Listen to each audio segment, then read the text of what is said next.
So here we have a non-Newtonian liquid which behaves like a regular liquid when you move it slowly, but gets really hard when you apply some force.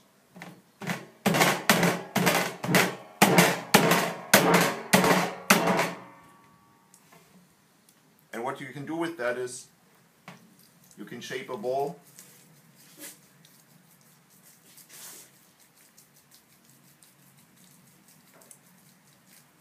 and then just let it dissolve.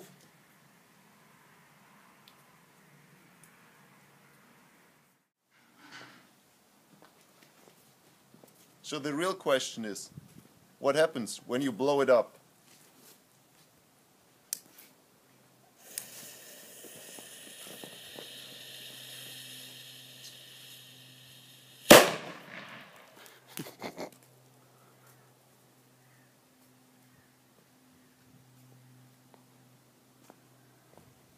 Awesome!